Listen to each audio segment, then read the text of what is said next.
Hi guys! So this week I'm going to be doing a little lesson on long E. And so we've talked about this vowel before, but this is different than the short vowel sound of eh. This is long E and all of the different combinations and ways that you can spell it.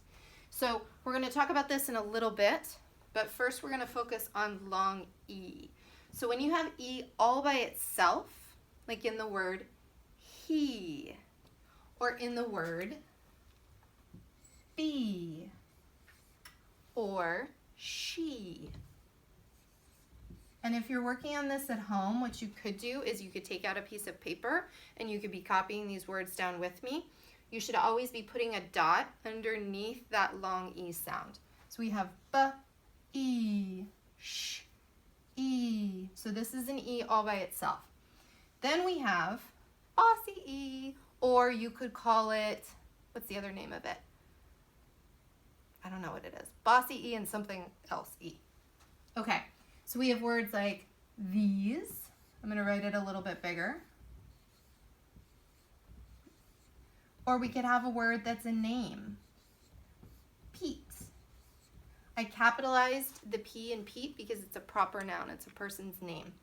So I've got my E on the end, and I like to do my little arrow over because that's what bossy E does, is it makes this E say its name, the long E sound. We also have two E's together, and two E's together also makes the sound of E, like tree and see and agree. If you agree with somebody, it means you have the same thought that they do, or that you like what they're saying. You could also do the word feet.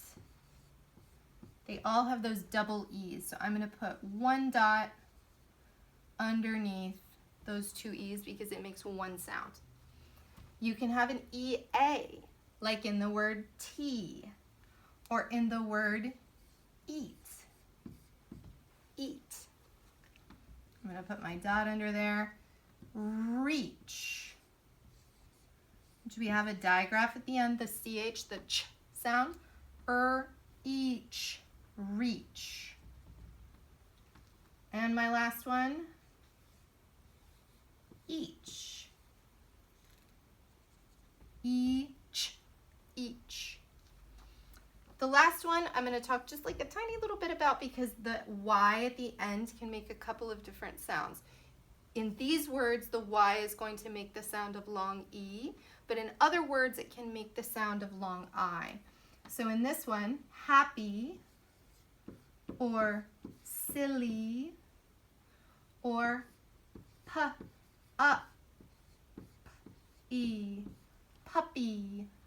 The Y is what makes that long E sound.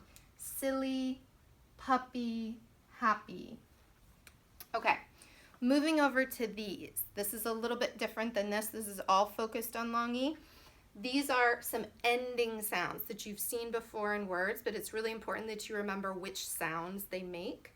So this makes an sound, and you can say that quietly to your finger.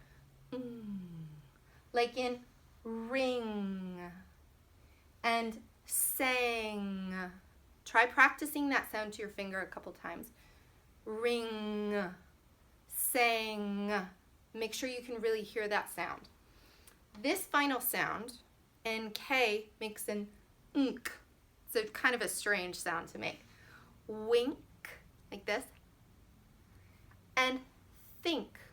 Tap your finger on your head like this to show me that you're thinking. I could add an ing onto the end of this and make thinking. Think, think. This is a phonogram. So this INK, we make one sound out of it.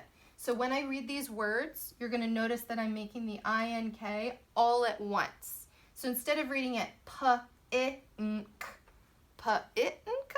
that doesn't sound like a word. I'm going to read it in two parts. P-ink, pink, like the color. It's kind of like the color marker I'm using. Dr-ink, drink, like you're drinking something, drink. Bl-ink, blink, like this. When you blink, you close your eyes for a minute and then you open them back up. Blink. So we have these final sounds, we have this phonogram, and we have long E. My people who are reading chapter books or some small chapter books, Elephant and Piggy, what you should be doing is some word hunts with these. So as you're reading, be looking for words with long E, be looking for words that have this NG and NK ending. I'm going to record another video pretty soon of me reading a story that has a lot of these sounds in it, and you can kind of follow along with me. I'll make sure that I'm finger tracking when I'm reading so that you can catch up with me. All right, I'll talk to you soon.